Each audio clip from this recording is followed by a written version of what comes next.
Olá pessoal, nós aqui de novo no segundo momento. Dessa vez nós vamos trabalhar reações químicas associadas à química ambiental, num fenômeno bastante comum no Enem, que é a chuva ácida. E é comum também eles associarem a chuva ácida a reações químicas.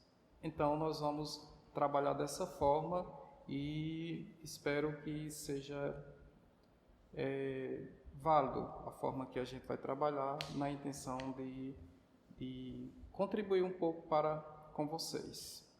Então, bora lá. Quando a gente fala de reação química, é interessante a gente saber o que é uma reação química e saber diferenciá-la de um fenômeno químico. Eu vou falar isso aqui antes de a gente começar a resolver as questões, porque como o assunto é esse, em uma situação específica ou situações específicas, nós podemos ter que o aluno ele seja orientado a conhecer, a identificar e a saber diferenciar esses dois fenômenos. As reações químicas, elas existem quando uma substância ela é convertida em outra. Certo? Toda vez que se fala de reação química, é interessante lembrar que a estrutura da matéria ela muda. Uma substância se transforma em outra. Quando uma fruta amadurece, quando um pedaço de carne apodrece, quando ocorre a queima de papel, isso é reação química. O fenômeno físico não ocorre a conversão de matéria em outro grupo ou outro tipo de matéria. Não, a matéria continua sendo ela do jeito que ela estava, porém com alterações físicas. Exemplo, quando você ferve água, quando você congela água, quando você resfria a água, quando você rasga um papel, isso aí são fenômenos físicos. Se a gente considerar uma latinha de alumínio, por exemplo, cujo material é alumínio, se você cortar ela ao meio, o material continua sendo alumínio. Ocorreu apenas o quê? Uma conversão, não é estrutura física, é no tamanho, por exemplo. Então, eu tenho por obrigação, pelo menos, saber disso. Diferenciar fenômeno físico de fenômeno químico. As reações químicas elas ocorrem por meio de algum princípio que faça com que ela inicie. Então, ela pode acontecer por fotólise, isso é, reação química que ocorre em presença de luz, fótons. Eu posso ter reação química que acontece na presença de calor, né? A gente chama de pirólise. E eu posso ter também a reação química que ocorre por meio de descarga elétrica. Eu citei esses três, mas não são só esses três. Esses três aqui são os mais comuns que a gente tem contato com eles quase todos os dias. Como identificar uma reação química? Existem alguns critérios que a gente presta atenção e nós vamos entender que ali está acontecendo uma reação química. Veja, como é que a gente consegue identificar que uma fruta amadurece ou apodrece? Como é que a gente consegue identificar que um pedaço de carne está ficando estragada? Isso aí são indícios que apresenta para a gente como uma reação química está acontecendo, que ela está acontecendo. Um deles é a mudança de cor. E eu gostaria de chamar a atenção aqui, porque nem toda alteração de cor, ele representa uma reação química. Vamos falar grosseiramente. A reação química, do ponto de vista da alteração de cor, é quando as cores finais são diferentes das cores iniciais. Para a gente entender, vamos pensar o seguinte. Eu estou fazendo café, coloquei um pó de café em água. Água transparente, café marrom. Após a produção do café, qual é a cor do líquido? Marrom. Mas veja que o café ele é marrom. Então, essa mudança de cor na água não representa, de fato, uma reação química.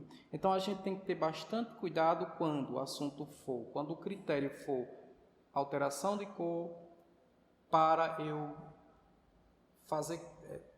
compreender que ali está acontecendo uma reação química, certo? A gente tem que ter bastante cuidado com esse critério. O outro critério é a variação de temperatura. Na casa da gente, costuma-se botar lixo numa lixeira e deixar passar alguns dias, até que o carro do lixo venha pegar. Eu não sei se vocês já perceberam que aquele sistema ele começa a aquecer. Por que isso? Naquele meio ali está acontecendo a decomposição de matéria orgânica. E em face disso, ocorre o quê? Um aumento da temperatura, certo? Depois, a gente pode ter reações químicas que vai liberar gases. A combustão, por exemplo. A combustão é uma reação química, talvez a mais comum e a mais conhecida, que ocorre e na sua ocorrência libera gás. Além disso, eu posso ter a formação de precipitado. A formação do precipitado é quando aparece corpo sólido em meio líquido. Quando a mãe da gente vai lavar roupa e a água ela apresenta um teor de sal um pouco elevado. À medida que o processo vai acontecendo da lavagem de roupa, então naquela solução, naquela mistura, vai aparecendo um pozinho branco. Então eu tenho o aparecimento de corpo sólido em um corpo líquido. Isso é formação de precipitado. Um outro fenômeno bem conhecido que tem na casa da gente é quando a gente põe leite para coalhar. Coalhada aparece o quê? Uma parte sólida em meio líquido, proveniente de quê? De um ácido em reação com o leite, certo? Então, isso aí é formação do precipitado. Esses 4 itens que eu falei, eles representam a reação química. Pode ter 1, pode ter 2, pode ter 3 na ocorrência da reação química, certo? Mas a gente tem que ter bastante cuidado, como eu disse antes, com a mudança de cor. Nós vamos agora para um exercício, certo? E vamos tentar resolver. Nesse exercício, eu vou ler e depois a gente vê o que é que ele está pedindo. Diz o seguinte: a bauxita, composta por cerca de 50% de trióxido de alumínio, é o mais importante minério de alumínio. As seguintes etapas são necessárias para a obtenção do alumínio metálico, alumínio puro. A dissolução do alumínio é realizada em solução de hidróxido de sódio a 175 graus, levando à formação de uma espécie solúvel. Essa é a primeira etapa. A segunda etapa diz o seguinte: com o resfriamento da parte solúvel, ocorre a precipitação do hidróxido de alumínio. Terceira etapa: quando o hidróxido de alumínio é aquecido a 1050 graus, ele se decompõe em trióxido de alumínio e água. Quarta etapa: o trióxido de alumínio é transferido para uma cuba eletrolítica e fundido em alta temperatura com auxílio de um fundente. Quinta etapa: através da passagem de corrente elétrica entre os eletrodos da cuba eletrolítica, obtém-se o alumínio reduzido no cátodo. O que é que ele quer? Diz o seguinte: as etapas 1, 3 e 5 referem-se respectivamente a fenômenos. Nesse exercício, ele está mandando exatamente você dizer aqui o que você compreender o que é fenômeno químico do que é fenômeno físico. Lógico que, como ele falou, as 3 etapas, nós vamos identificar quais são os fenômenos físicos ou químicos presentes nessas 3 etapas, para ser mais correto, na etapa 1, 3 e 5. A opção A diz químico, físico e físico. B, físico, físico e químico. C, físico, químico e físico. D, químico, físico e químico. Letra E, químico, químico e químico. Vamos lá, vamos tentar compreender. Então, o que é bauxita? Bauxita é um minério. Nesse minério, eu tenho 50% de óxido de alumínio, que é a matéria-prima para a extração do alumínio metálico, alumínio puro. O que é que ele faz aqui? Ele disse o seguinte: você vai dissolver esse minério, né, em uma solução de hidróxido de sódio e vai formar uma substância. Veja, eu peguei o óxido de alumínio e eu transformei pela dissolução em presença do hidróxido de sódio em uma substância diferente. Toda vez que a gente tem substâncias diferentes provenientes de um fenômeno, o fenômeno é químico, certo? No item 2, ele vai resfriar essa substância que ele obteve no produto anterior e ter o hidróxido, mas ele não quer que você trabalhe aqui com o item 2, ele quer que você trabalhe só com o item 1, 3 e 5. Vamos ao 3. O item 3. O hidróxido de alumínio é aquecido a 1050 graus e se decompõe em trióxido de alumínio e água. Né? Então, eu peguei um hidróxido e converti em um óxido. De novo, nesse item 3, a gente tem um fenômeno químico. Então, tanto no 1 como no 3, fenômeno químico. O item 4, o óxido de alumínio é colocado em uma cuba. E o item 5, através de eletrólise, na cuba eletrolítica, obtém-se o alumínio no cátodo e o oxigênio no ânodo. Veja só. Ele pegou esse óxido de alumínio, ou trióxido de alumínio, ele colocou em uma solução eletrolítica. Por meio de eletrólise, ele converteu esse óxido em alumínio puro. Né? A outra coisa que é obtida aqui não interessa não. O que ele quer, porque trata-se da produção do alumínio, então o que é interessante para a gente aqui é o alumínio. Então o item 1 é químico, o item 3 é químico e o item 5 também é químico. Eu só queria abrir um pequeno espaço aqui para falar sobre o conceito de eletrólise. Só o conceito mesmo, não vou me estender não. Eletrólise são descargas elétricas que produzem reações químicas, certo? É o caso aqui do processo final da produção de alumínio. Então, nós temos aí a letra E, processo 1 químico, 3 químico e o 5 químico. O exercício 2 diz assim: a célula fotovoltaica é uma aplicação prática do efeito fotoelétrico. Quando a luz incide sobre certas substâncias, libera elétrons que, circulando livremente de átomo para átomo, formam uma corrente elétrica. Uma célula fotovoltaica é composta por uma placa de ferro recoberta por uma camada de selênio e uma película transparente de ouro.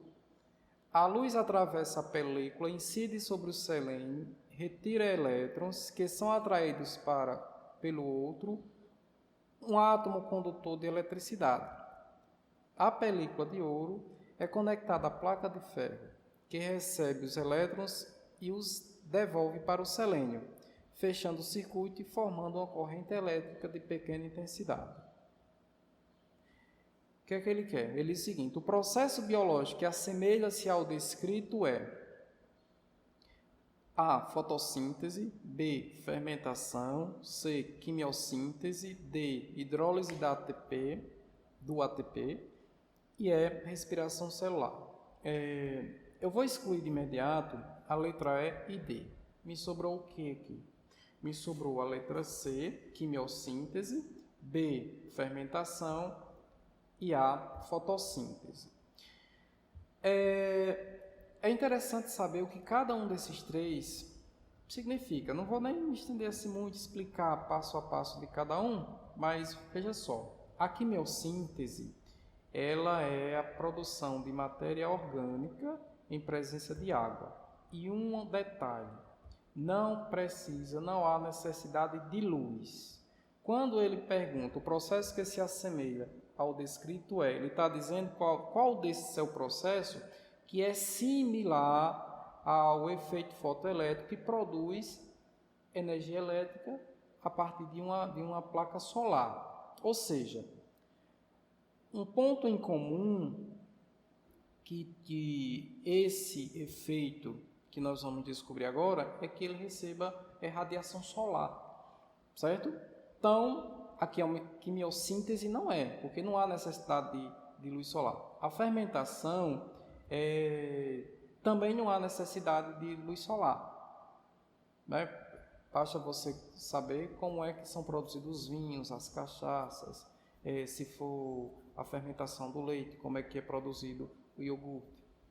Não há necessidade de luz solar. Então, me sobrou o quê? Me sobrou a fotossíntese. O que é que a fotossíntese tem em comum com o efeito fotoelétrico que ocorre em uma placa solar? A absorção de luz solar. Então, a gente pode compreender o seguinte: a energia solar é um processo que ocorre quando a célula solar absorve a energia do Sol e transforma em energia elétrica. A fotossíntese é um processo realizado quando a planta absorve energia solar do Sol e a converte em energia química. Então, os processos similares que ocorrem pela absorção solar é a fotossíntese, certo? Que a gente tem uma reação química ocorrendo nesse processo, né? Que é a conversão de CO2 e água, a presença de luz, aí essa luz é a luz solar, em um composto secundário, oxigênio e água. Tá certo? Então, a letra correta vai ser a letra A, fotossíntese. O exercício 3, ele diz o seguinte: para preparar uma massa básica de pão, deve-se misturar apenas farinha, água, sal e fermento. Parte do trabalho deixa-se para o fungo presente no fermento. Ele utiliza amido e açúcares da farinha em reações químicas que resultam na produção de alguns outros componentes importantes no processo de crescimento da massa. Antes de assar, é importante que a massa seja deixada no recipiente por algumas horas para que o processo de fermentação ocorra. Esse período de espera é importante para que a massa cresça, pois é quando ocorre aí vamos lá, reprodução do fungo na massa, não sei, pode ser que seja, pode ser que não seja, formação do dióxido de carbono, pode ser, mas eu também não sei, liberação de energia pelos fungos, D, transformação da água líquida em vapor de água, e evaporação do álcool formado na decomposição dos açúcares. Vamos lá. O que é importante saber? Primeiro que quando a gente fala de açúcar, o açúcar mais comum que ele trata nessa situação, ele não diz lá claro isso, mas a gente sabe que é a sacarose. E o que é a sacarose? É um açúcar formado por dois açúcares menores, a glicose e a frutose. Então, esses açúcares juntos formam a sacarose. Quando ocorre a presença de água, quando ocorre a hidrólise da sacarose, então ocorre a separação desses açúcares menores, a glicose e a frutose, certo? Mas por que isso é importante? Porque um deles vai ser utilizado pelo micro-organismo para o processo fermentativo, que a gente falou atrás da produção de pão. Então, isso aí, antes que seja produzido o pão, acontece um processo fermentativo, né? Então, o micro-organismo, ele vai consumir o quê? A glicose, por uma ação enzimática, vai ser produzido dois produtos. Álcool, certo? Nós não vamos ter álcool no pão, mas nesse processo fermentativo de micro-organismo por ação enzimática em glicose, nós vamos produzir álcool e gás carbônico, CO2, certo? Então, temos como resposta o que? A formação de dióxido de carbono, certo? Se a gente perguntasse para vocês assim, qual é um processo similar a esse da fermentação do pão? Poderia ser a conversão de açúcar em álcool e gás carbônico. A gente tem alguns. A fabricação de cachaça é assim, né? Então, a gente tem o caldo da cana que passa por um processo fermentativo, então vai se produzir os mesmos produtos. A gente tem o vinho, que é da mesma forma, certo? Então, são processos que ocorrem pela conversão de açúcar em álcool e gás carbônico. Lógico que no pão nós vamos, para obter o resultado esperado, que é inchar, nós vamos ter o dióxido de carbono ou gás carbônico.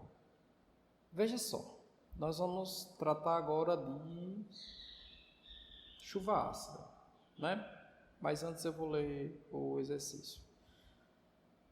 Diz o seguinte, texto 1. Um dos problemas ambientais decorrentes da industrialização é a poluição atmosférica, Chaminés altas lançam no ar, entre outros materiais, o dióxido de enxofre, que pode ser transportado por muitos quilômetros em poucos dias. Dessa forma, pode ocorrer precipitações ácidas em regiões distantes, causando vários danos ao meio ambiente, a tão famosa chuva ácida. Um dos danos ao meio ambiente diz respeito à corrosão de certos materiais. Considera as seguintes obras. 1. Monumento do Itamaraty, em Brasília, é feito de mármore. Escultura do Aleijadinho, Minas Gerais, feito de pedra-sabão, que contém carbonato de cálcio. 3. Grades de ferro ou alumínio de edifício. A chuva ácida pode acontecer em... Ele está querendo que vocês digam a ação dessa chuva, o que ela causa, o que ela decompõe, o estrago que ela faz em qual das situações, né? Então, apenas na situação 1, na situação 1 e 2 apenas, na situação 1 e 3 apenas na 2 e 3, ou em todas, 1, 2 e 3. Vamos considerar um pouco. O que é uma chuva ácida? Se a gente levar ao pé da letra, presença de ácido, toda chuva ela é ácida. Por quê? Aqui na Terra acontecem fenômenos naturais cujo produto é o gás carbônico. Ele participa da chuva ácida. Não são todos os processos que geram gás carbônico, mas aqui na superfície terrestre a gente tem muito processo que produz o gás carbônico. Então esse gás ele sobe e ele se mistura com água e ele vira o gás carbônico, o ácido carbônico, que participa do processo de acidez da chuva. Mas assim, é lógico que quando a gente fala de chuva ácida, nós não estamos falando do ácido carbônico, porque se a gente tivesse esperando um efeito danoso vindo desse ácido, a gente não teria nenhum problema, porque ele é um ácido fraco e ele é instável. Então, logo que chegasse na superfície da Terra, ou talvez não precisasse nem tanto, ele ia se decompor. O problema é que aqui na superfície da Terra, a gente tem fontes como indústria, queima de combustível fóssil, que tem muito, gasolina, diesel, o carvão mineral, eles produzem outras coisas que não são tão simpáticas assim como o CO2. Né? Então, aqui na Terra, além do CO2, a gente tem a produção de dois óxidos, que eles são extremamente danosos, né? Que são o óxido de nitrogênio e o óxido de enxofre. Então, do mesmo jeito que o CO2, porque o óxido de carbono, ele vai para a atmosfera e em contato com a chuva, ele vai abaixar o pH dessa chuva, dessa água, o que caracteriza essa precipitação como chuva ácida. Detalhe, a conversão desses dois óxidos produz o quê? Quando eu falo dois óxidos, eu estou falando do nitrogênio e do dienchofre. Vai produzir ácido nítrico, que é um ácido extremamente forte, e o ácido sulfúrico, que é um outro ácido extremamente forte. Certo? E eles não são instáveis como o CO2. Não, eles não são. Eles são muito estáveis. Então, o propósito dele, que é a destruição, é mantido. Então, quais consequências nós vamos ter? Acidificação do solo, de lagos e rios. E quando a gente fala de acidificação de solo, a gente está querendo dizer que o solo vai ficar infértil. Quando a gente fala de acidificação de lagos e rios, nós estamos a dizer que algumas espécies de peixes vão morrer porque o pH desse setor ele tende a diminuir de tal forma que vai provocar um desequilíbrio. Então, a bem da verdade, a gente pode dizer que a cadeia alimentar aqui nesse ponto vai ser quebrada. Então, o prejuízo em função da chuva ácida está feito. E como eu já disse, diminuição do pH. E veja só, algo interessante. Você pode dizer, mas o CO2, ele não abaixa o pH? Abaixa, mas ele é um ácido fraco, é pouco danoso e não abaixa a ponto de ser comparado com esses dois outros. Certo?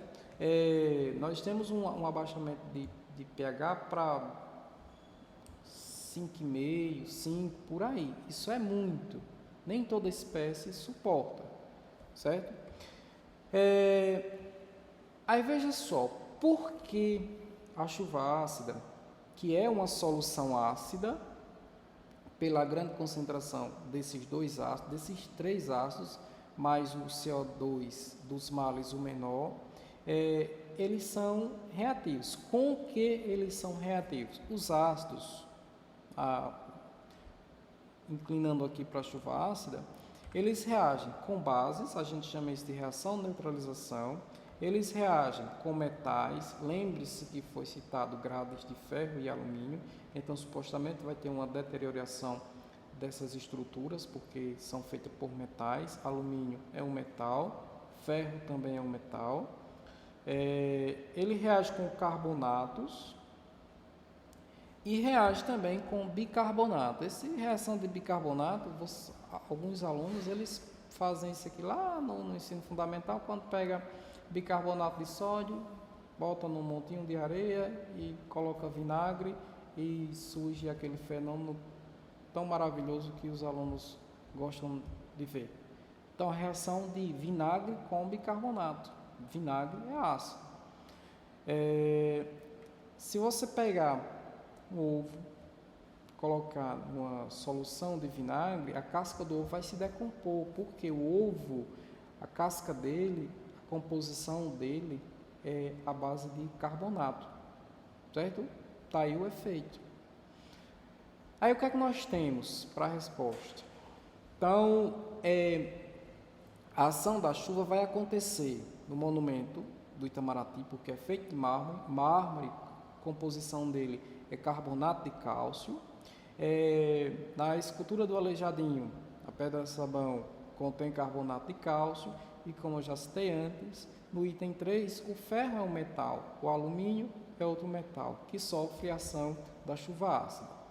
O ferro, se a gente espiar uma tabela periódica, o ferro está bem no centro da tabela periódica, e o alumínio está um pouco para a direita, mas no grupo dos metais, que sofrem ação em presença de ácido, no caso aqui, chuva ácida. Mais uma de chuva ácida diz o seguinte: muitas indústrias e fábricas lançam para o ar através de suas chaminés, poluentes prejudiciais às plantas e aos animais. Um desses poluentes reage quando em contato com o gás oxigênio e a água da atmosfera, conforme as equações químicas. Então, na equação química eu tenho o dióxido de enxofre, que é produzido pela queima de composto que na sua estrutura tenha enxofre. Ele é um gás, vai para a atmosfera, lá reage com o oxigênio e produz o trióxido de enxofre. Pronto. Esse trióxido de enxofre, em presença da água da chuva, ele se converte em ácido sulfúrico, que é um ácido forte, bastante danoso. Aí ele diz que é o seguinte: de acordo com as equações, a alteração ambiental decorrente da presença desses poluentes intensifica o quê? Formação da chuva ácida, surgimento de ilha de calor, redução da camada de ozônio, ocorrência de inversão térmica e emissão de gases de efeito estufa. Não sei, vamos ver o seguinte. Então, veja só para a gente compreender, eu tenho aí a indústria, automóveis, que queimam produtos em que tenha nitrogênio e enxofre, eles transformam-se em gás, vai para a atmosfera, quando chove, vem aí a chuva ácida. Vai prejudicar o ambiente quando se trata de lagos, plantas, animais e outros. Aí eu tenho a equação 1, que é a conversão do dióxido de enxofre em trióxido de enxofre, e eu tenho a equação 2, que é a conversão do trióxido de enxofre em presença de água vai produzir ácido sulfúrico, né? Então, está dito aí que isso aqui vai produzir o quê? Uma chuva ácida. Então, como resposta, a gente tem o quê? Formação de chuva ácida. Pronto, pessoal, terminamos por aqui esse segundo encontro que tivemos. Espero ter contribuído para com vocês. A gente fica na torcida, que vocês assistam, que vocês estudem, que vocês se esforcem, porque a parte que a gente podia fazer, estamos fazendo, mas também dependemos de vocês. Então, muito obrigado e até o próximo encontro.